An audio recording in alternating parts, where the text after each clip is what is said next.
Hoy estamos reunidos con Sarita Bergstein Vitán y Fernando Galíndez de Q Capital para aclarar dudas a todos aquellos clientes internacionales que quieren más información de cómo hacer para invertir en los Estados Unidos. Entonces, abrimos aquí la mesa de información. De información. Bueno, Adriana y buenas Sarita, tardes. muchísimas gracias por la invitación. Para nosotros un placer, Fernando. Placer. Fernando, para aprovechar el tiempo, vamos a comenzar con algunas preguntas y tú, por supuesto, te explayas en todo lo que te tengas que explayar en tus conocimientos de 21 años en este rubro y en la banca en Venezuela por muchos años más. Sabes de lo que estás hablando. Entonces, para la gente que no está en los Estados Unidos, para clientes internacionales que quieran comprar, eh, una pregunta básica. ¿Cómo pueden acceder ellos a un financiamiento estando ellos en el exterior y qué requisitos deben cumplir para poder obtenerlo? Sarita, ese es el secreto mejor guardado. No solamente una persona puede comprar una propiedad aquí en los Estados Unidos, sino que la puede financiar. Y digo esto porque hay países como Canadá que tiene una restricción donde los extranjeros no pueden comprar propiedades. Donde vemos que en España más bien regulan y restringen que un extranjero compre. Aquí un extranjero es bienvenido a que no solamente adquiera una propiedad, sino que la financie. Y los términos de financiación son bastante flexibles. Básicamente le pedimos que dé una cuota inicial entre un 25 a 30% como mínimo y estamos hablando de tasas de interés de mercado muy similares a las que tú o Adriana pudiese optar y son préstamos con una documentación, vamos a decir, estándar, que son lo que se pide para cualquier crédito. Verificamos los ingresos de la persona, los activos líquidos, que me muestre una referencia bancaria como prueba de su carácter, copia de su visa y su pasaporte y una prueba de residencia que básicamente es un recibo de algún servicio a su nombre de la casa donde habita en su país de origen. O sea, realmente es la esencia de todo crédito, no hay nada escondido, es sumamente lograble y fácil de hacer. Qué Ok, o chévere. sea que Bueno, ellos la te verdad pueden que enviar, disculpa para terminar este pedacito, ellos te pueden enviar un extracto bancario o necesitan una carta del banco certificada y notarizada en su país o simplemente con el estado de cuenta es válido. Aunque me den los extractos bancarios, los estados de cuenta bancarios los últimos 3 meses, Sarita, ya con eso los podemos calificar, podemos arrancar el proceso. Simplemente antes de cerrar, con tiempo prudencial, tiene que enviar su dinero a una cuenta acá en los Estados Unidos, que tiene que abrir una cuenta en los Estados Unidos, y de ahí manda el dinero para la compañía de títulos aquí en los Estados Unidos. Es importante mencionar de que quien se encarga del registro son entes fiduciarios que manejan abogados, que son las compañías de títulos, y básicamente ellos son los que se encargan de hacer la protocolización de la transacción, ¿no? sí, que es una forma de resguardar el dinero sin que la gente se sienta, bueno, ¿a quién le estoy mandando mi dinero? Sino que saben que va a una entidad que protege ese dinero mientras se procesa toda la transacción. Eso es correcto. Yo te iba a preguntar, Fernando, ¿a qué tipo de préstamo, o sea, qué tipo de préstamos están disponibles para estos clientes internacionales? Yo los separo en dos grupos. Existen aquellos préstamos de donde yo le pido a la persona que me muestre sus ingresos y me los va a mostrar mediante una carta de un contador, si la persona es dueña de un negocio, o vamos a decir un abogado, es un médico, simplemente le digo, dile a tu contador de que me dé una carta explicando en detalle a qué te dedicas, cuánto tiempo tienes ejerciendo o cuánto tiempo tiene tu empresa y cuáles han sido tus ingresos en los últimos tiempos. Si trabajas para una corporación, que me dé una carta del Departamento de Recursos Humanos. Existe otra figura de préstamos que es lo que llamamos el DSCR, que es un programa diseñado para inversionistas no solamente extranjeros, pero también locales, donde en lugar de tomar los ingresos de la persona, se toma la renta o la renta potencial del inmueble como fuente de repago del préstamo. Y básicamente, si la ganancia operativa neta da para pagar el servicio de la deuda, el banco aprueba el préstamo. Es una buena opción, Una porque pregunta, eso es lo que muchos clientes me buscan, parece ¿no? Como excelente. Claro, porque una Mm, persona, un inversionista profesional, y yo me refiero como inversionista profesional a aquel que tiene 5, 10, 20 propiedades con un ingreso como individuo es muy limitado. Y entonces lo hace de esta forma, ¿ok? Donde simplemente se usa la renta del inmueble como fuente de repago del ujú, préstamo. claro que a la Fernando, final, bueno, lo que conversamos. volviendo un momentico a lo de atrás, dijiste que tenían que venir eventualmente a abrir una cuenta de banco aquí en los Estados Unidos. ¿Conoces algunos bancos que abran cuentas a distancia? Como no, Sarita. Hoy en Ujú. día hay bancos que abren cuenta a distancia. Estamos en un mundo donde tú puedes hacerle, o Adriana, un video al cliente, se lo mandan, todo el Ujú. trámite conmigo es online, es digital, y inclusive el cierre se puede hacer en forma remota. Qué bueno.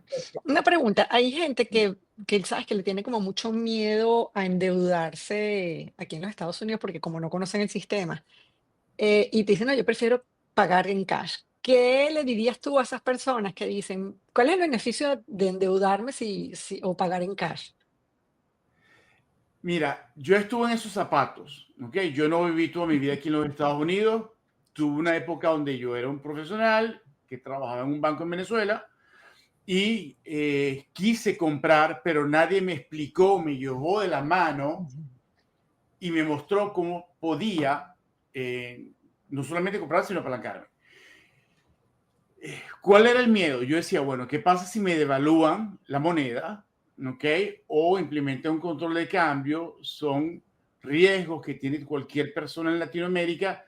¿Cómo hago yo para enfrentar ese compromiso que adquirí con una institución financiera en los Estados Unidos? Ujú. Resulta ser de que si a mí un corredor de bienes raíces como tú o como Sarita me dice, mira, ven acá, esta propiedad se renta y de paso el avalúo me lo puede mostrar también por, digamos, una cifra en $3,500 al mes. ¿Ok? Aquí están las estadísticas y de paso se renta en 30 días.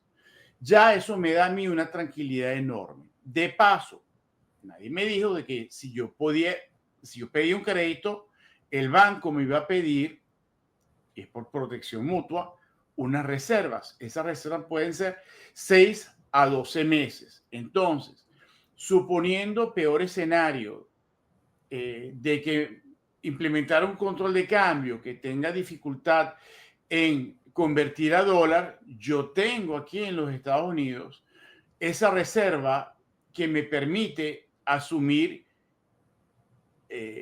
cuotas mensuales en caso tal o mientras la propiedad se renta. Pero nuevamente, si me están diciendo y me muestran que hay 15 propiedades como la mía que se han rentado en los últimos 30 días, 60, 90 días y se han rentado en X cantidad de tiempo, ya yo sé dónde estoy parado. ¿Ok? Entonces, ese es el punto número uno. Punto número dos. Yo prefiero quedarme líquido, tener el dinero de mi lado, que tenerlo completamente anclado a una propiedad. ¿Ok? En finanzas hay algo que se llama el costo de oportunidad. ¿Qué puedo hacer yo con ese dinero que estoy colocando y lo estoy usando para pagar una propiedad de contado? ¿Cuánto me rinde por otro lado? Quizás en otra propiedad, quizás en otros instrumentos de inversión, etcétera. Por otro lado, mitigo riesgo, porque puedo hacer no una, sino múltiples inversiones y no necesariamente en bienes raíces. ¿Ok? Y la última, que creo que es la más importante, de que mi revalorización, y nuevamente esto es un país de estadísticas, es sobre el valor de compra, no sobre lo que yo puse. A mí me gusta usar un ejemplo muy sencillo. Vamos a suponer de que yo agarré hace 10 años y me compré una casa en $500,000 y me apalanqué con $250,000. Según estadísticas, en el estado de la Florida las propiedades se han revalorizado en un 100% en los últimos 10 años. Es decir, que hoy en día esa casa vale $1,000,000. Me van siguiendo hasta ahora. ¿Ok? Agarré, la vendí, le pagué al banco los $250,000 que me prestó, realicé una ganancia de $750,000. Es decir, tripliqué mi inversión en 10 años. Claro. ¿Okay? Yo siempre le digo a las personas, y no me gusta ser encantador de serpiente, las inversiones inmobiliarias son a largo plazo. Si lo haces de esa manera, no veo cómo te puede ir mal. Es como parte de tu patrimonio y no es una cosa Ya. de ganar y perder en el momento, sino que sabes que con el largo tiempo, pues definitivamente vas a realizar la ganancia. Correcto. Otra pregunta que me gustaría ver si está de acuerdo con las cosas que yo tengo en mi mente, pero tú lo sabes mejor porque esa es tu especialidad. ¿Tú qué recomiendas? ¿Que se hagan las compras de las propiedades a título personal o mediante una corporación? Puede ser una LLC, puede ser una sociedad anónima. ¿Qué es lo que tú recomiendas? Mira, Sarita, yo no soy abogado, pero partamos de un principio de que, por un lado, las personas naturales mueren, las corporaciones no mueren. Existe, desde el punto de vista, vamos a decir, sucesoral, una protección, por hacerlo de esa forma. Uh-huh. Por el otro lado, vamos a hablar del punto de vista financiero. El estado de la Florida permite de que tú deduzcas X cantidad de gastos a esa corporación. Entonces, por ejemplo, puedes depreciarla en 27 años y medio, y eso es una salida contable más no de caja. Eso va contra los impuestos. Los impuestos de la propiedad los deduce el impuesto sobre la renta. Los intereses del préstamo los deduce el impuesto sobre la renta. Entonces, de esa forma tú puedes maximizar tu rendimiento. Yo lo sabía, pero me gusta más cuando lo dice alguien que, aunque no es abogado, porque ninguno de nosotros es abogado, cada uno tiene una licencia diferente, tanto Adriana como yo somos corredores de bienes raíces y esa es nuestra licencia, la tuya es de, bueno, no, tú también eres realtor, pero ejerces más de mortgage broker. Es bueno No, yo no tener hago real esta estate. licencia. Tengo la licencia y tengo Sí. múltiples licencias en el sector financiero, y por eso me atrevo a decirte que para mí la parte más importante, además de ese componente de protección patrimonial, es financiero. Sí, un poquito, en base a la ley, sobre todo aquí en la Florida, el hecho de tener una LLC, y confírmame si estamos en lo correcto, a la hora de heredar o de vender es mucho más, estás más protegido, financieramente, inclusive por el caso del FREPTA, que ahorita le podemos explicar a la gente un momentico lo que es el FREPTA, que es los impuestos que tienes que pagar si vendes y está persona natural, mientras que en el caso de una compañía no es así, ¿correcto?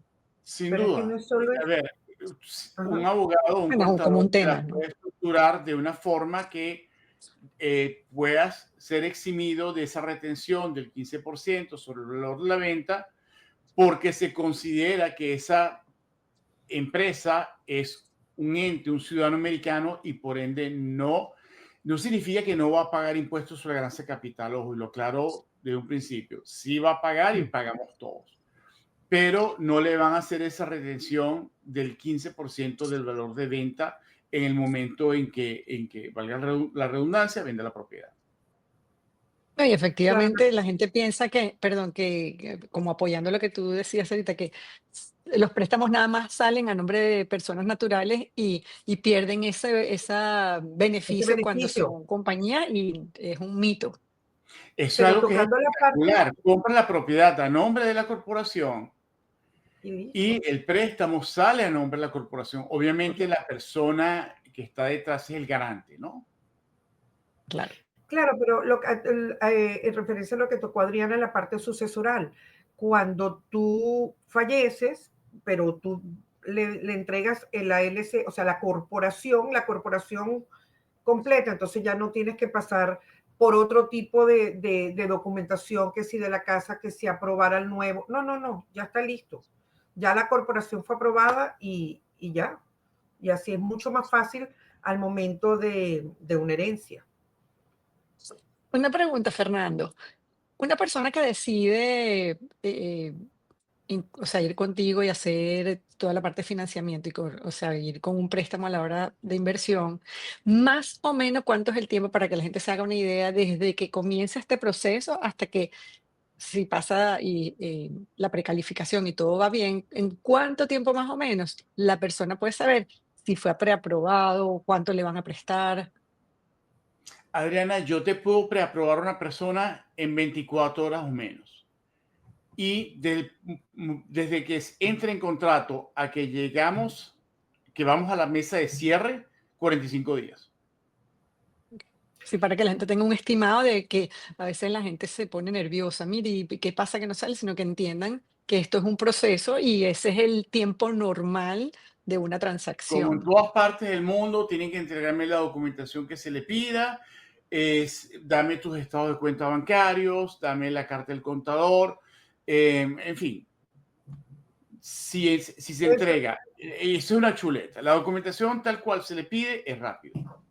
Para los que no son venezolanos como nosotros y no entienden lo que es una chuleta, para los La lista de americanos es un cheat documentos. sheet, es una lista de que tú vas marcando. Esto, Correcto. sí, pero no solo eso, sino que es importante que sepan, Fernando, que tú los precalificas a ellos, lo cual no quiere decir que todo el proceso está ya aprobado cuando tú precalificas a un cliente. Tú En puedes ninguna parte explicarle del la mundo, diferencia entre esa simplemente le estoy diciendo, mira, precalificación. en base a una información preliminar, tú me estás diciendo a mí cuántos son tus ingresos y me Ok, estás mostrando tus estados de cuenta bancarios. En base a eso, yo te precalifico o te preapruebo para ciertas características, para un préstamo de X cantidad de dinero. Ahora, si en el interín de pasar los días y agarraste y te llevaste el dinero para otro lado, y si trabajabas para una empresa y te votaron o tu empresa quebró o el contador me dice, yo no voy a entregar esa carta, obviamente la aprobación final no la vas a tener. Ok. es que es importante que Y lo sepan porque hay veces que creen que porque están preaprobados ya está listo ujú. todo y no es así. Y es bueno que Eso no todos existe en una nuestros... parte del mundo y de hecho, más bien eso le da estabilidad al sistema inmobiliario y es lo que ha hecho de que hoy en día tengamos un mercado sano. En muchas Perfecto. ocasiones el hecho en este proceso vale mucho lo que hacen los underwriters. Los underwriters son aquellas personas que evalúan tu nivel de riesgo ante la entidad bancaria, ¿correcto? Eso es correcto. Entonces, ustedes trabajan porque, Mira la sonrisa de sí, Fernando cuando uno dice underwriter. sí. ¿Sabes por qué me Bueno, río? ¿por qué? Porque mi primer trabajo de recién graduado fue en Venezuela y en Venezuela también existe. Yo Ajá. fui underwriter, ella se llama analista de riesgos. Analista de riesgo. Ok, Tú eres el ustedes que todos trabajan los con realtors analistas de, amamos. sí. Ustedes trabajan con analistas de riesgos cercanos a ustedes que puedan ser flexibles a la hora de un documento o No, de esos directos de ni los yo ni bancos. nadie. Ok. Yo tengo que presentarle al underwriter los documentos tal cual él los quiere ver. Justamente parte de mi habilidad es armar el expediente de manera que tanto él como el comité de crédito se sientan cómodos y aprueben el préstamo. Y por eso es tan importante escoger gente como tú, que conoce el mercado, que sabe cómo se maneja internamente, porque a veces te dicen, no, yo te consigo un préstamo y la gente no sabe en manos de quién está. Y parte de todo esto es que la gente sepa y entienda tu conocimiento y tu experiencia, porque caes en manos de cualquiera y puedes perder ese derecho o esa oportunidad de inversión. Exactamente. Hay Nosotros mucha sabemos gente cómo mediocre por estructurar ahí. el expediente tal cual como el banco lo quiere ver para que lo prueben. Y eso es lo más importante. Perfecto. Llegamos casi al final y el underwriter te manda algo que se llama aprobación con condiciones. Por favor, explícale a nuestra gente qué es una aprobación con condiciones. Perfecto. Recordemos que yo pruebo una documentación inicial y quizás han pasado 1 o 2 meses al momento en que la persona entró en contrato. Sin embargo, yo sometí el préstamo para aprobación y hay un estado de cuenta nuevo que sabemos de que el banco con que trabaja esa persona ya lo emitió, ya se hizo el corte. El underwriter me puede decir, mira, dame ese, quiero ver el último estado de cuenta bancario. O sea, eso es una condición. Exacto. Una de las cosas de que nosotros, y una ventaja por la cual yo le digo a las personas usar un banco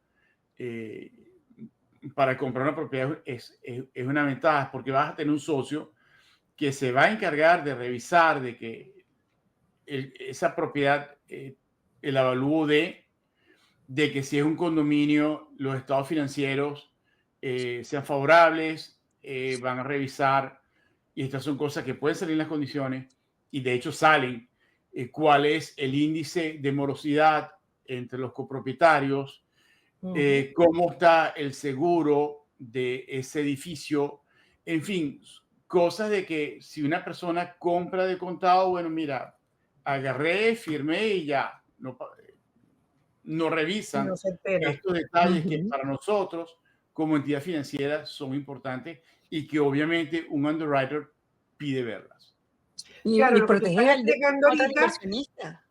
sí, lo que él está explicando ahorita, para que nuestra gente lo entienda bien, es que hay condiciones del titular, o sea, para el comprador, de la misma manera hay condiciones para la propiedad. O sea, Correcto, que tiene que y ver forma tanto parte de las uno como el otro. condiciones. O sea, Claro. nuevamente, lo más interesante y uno de los puntos de mayor valor de comprar con un crédito bancario es que vas de la mano de un banco, va a ser tu socio en la transacción. Y se va a asegurar de que, No, desde el punto de buenísimo, vista Fernando, me legal, encanta. financiero, la propiedad que estés comprando esté acorde con lo que se espere, ¿no? Sí, porque como explicas tú, una persona que compra cash no no es riguroso en la examinación o en la verificación de que esa propiedad está en las condiciones más adecuadas. Entonces, Y el si hecho de quieres, tener mandan a un hacer el préstamo te avalúo a la propiedad. ayuda. Claro. Exactamente, es así. Hay una cosa que la gente, cuando va a solicitar un préstamo, también tiene como muchas dudas, sobre todo los primeros inversionistas. Ellos te dicen, bueno, si yo me meto en esta deuda, ¿cómo hago para no perder? Y va un poco de la mano de lo que tú dijiste, si pasa algo en los países, para no perder como mi estilo de vida, mi liquidez. ¿Hay alguna manera o sea, cómo le transmitimos a esas personas que efectivamente hay formas de hacerlo y poder mantener tu estilo de vida Ese es o un tu excelente liquidez? punto, Adriana. Nosotros tenemos indicadores, índices, y en base a eso es que aprobamos un cliente. Yo no voy a darle un préstamo a un cliente para lo cual no califica o que lo va a poner en un aprieto en un mañana. ¿Ok? Tiene que tener los Chévere. ingresos suficientes, la solvencia financiera suficiente para para poder asumir esa responsabilidad. Y un poquito se juega con el down payment que se puede hacer para mantener a la persona Una en parte es unos el estados down financieros. payment. Mira, Sí. un crédito yo siempre he dicho que es una mesa de 4 patas, son las famosas 4C del crédito. La primera son tus ingresos. ¿Ok? Tú puedes tener sun down payment, pero si la persona no tiene capacidad de pago, se va a caer la transacción. ¿Ok? Necesito ver tus ingresos. Necesito ver tus activos líquidos. Muéstrame no solamente para la cuota inicial y el famoso down payment, sino después que cerremos con cuánto dinero quedas en tus cuentas bancarias. Obviamente, muéstrame que tú tienes carácter, de que tú eres una persona que te has manejado bien con el sistema financiero. Dame por lo menos una referencia bancaria. Y por último, la última C es el colateral. Nuevamente, se le manda a hacer un avalúo, se revisa de que la propiedad del punto de vista legal, no tiene ningún problema. Y si es un departamento, un condominio, los estados financieros del edificio. Claro. Fernández, Sarita, y ¿quiere? si ustedes tienen, por ejemplo, para préstamos extranjeros, lo que se llama aquí el prepayment penalty, o sea, el pago adelantado de la deuda, ¿tiene penalidad? Algunos programas sí y otros programas no, Sarita. ¿Ok? Nuevamente, yo le digo a las personas, si tú te estás comprando una propiedad, ¿por qué? A ver, salvo que tú estés esperando una caída en las tasas de interés muy brusca, una No va a penalidad de pasar. 3 años no te debería mortificar, porque tú te vas a quedar con esa propiedad promedio de unos 5 años. O sea, normalmente el prepayment penalty es por cuánto tiempo, 3 años, 5 En líneas años. generales son 3 años. Ah, ok, no es Claro, tan y grave después de tampoco. eso, inclusive si las tasas bajan, después de cierto tiempo, es recomendable que si esa persona quiere, evalúe cuánto le puede costar una refinanciación de la deuda, ¿correcto? Mira, una de las Todo depende. cosas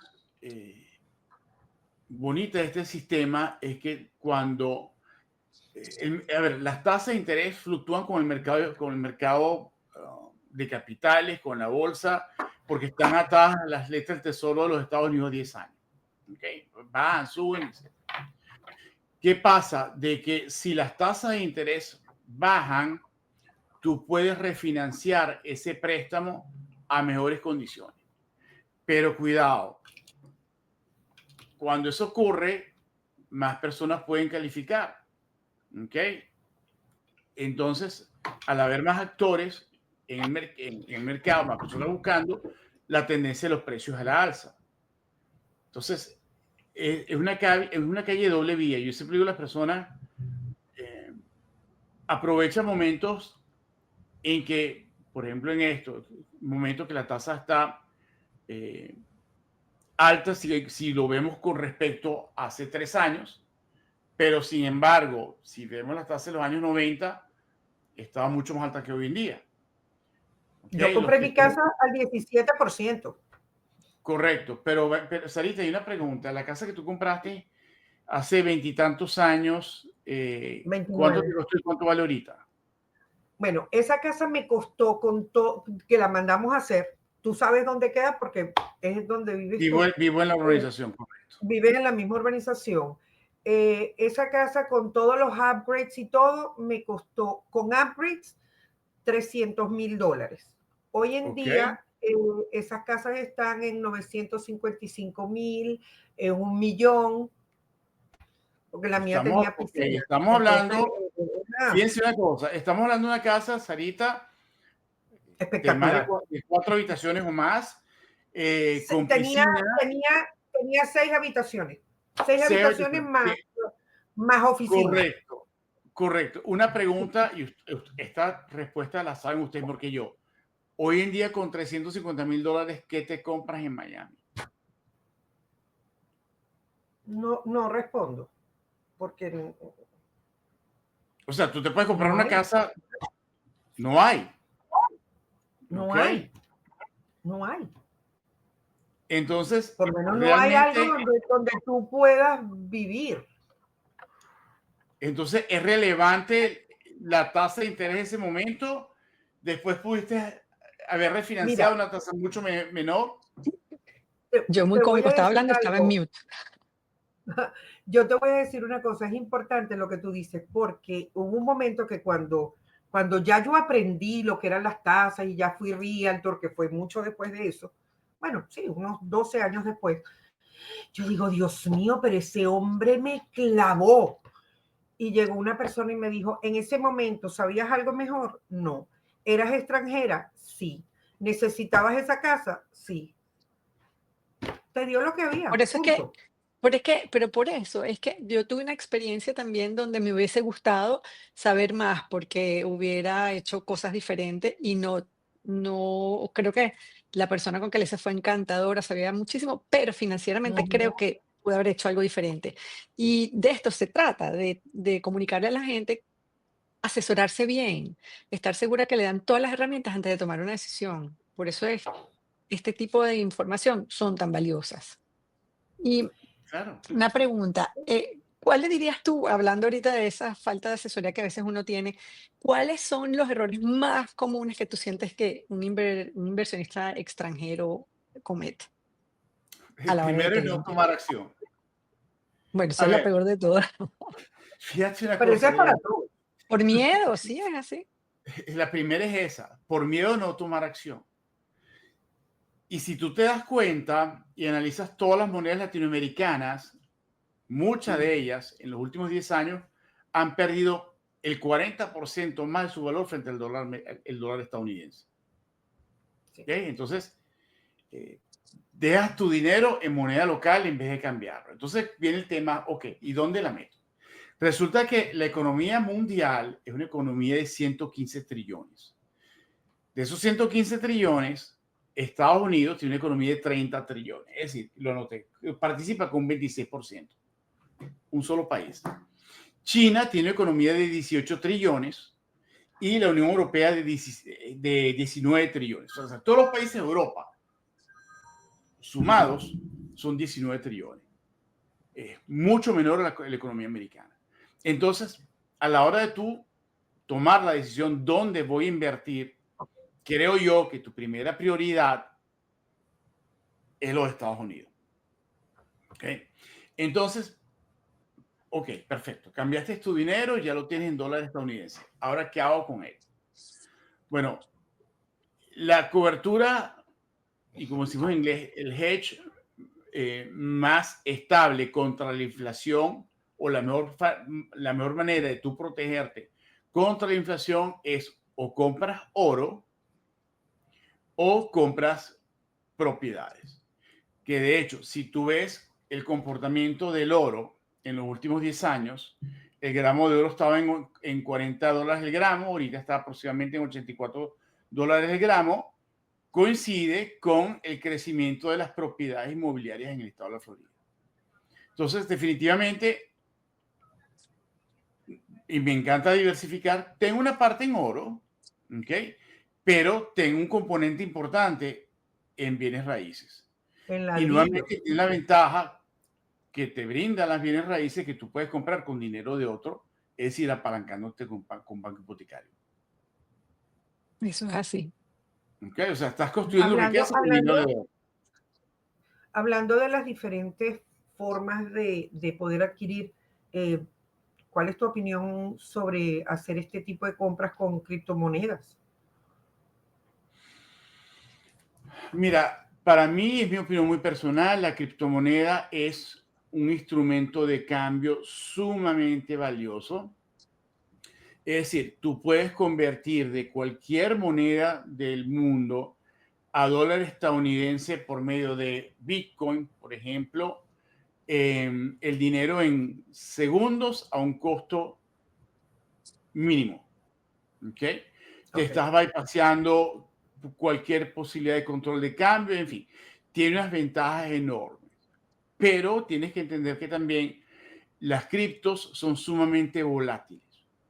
Entonces, sí, es un instrumento de cambio sumamente valioso y útil, pero una vez yo pasaría mi dinero a dólar y una vez que ellos lo llaman en fiat, ¿ok? En moneda corriente, y de ahí hago mi inversión a bienes raíces.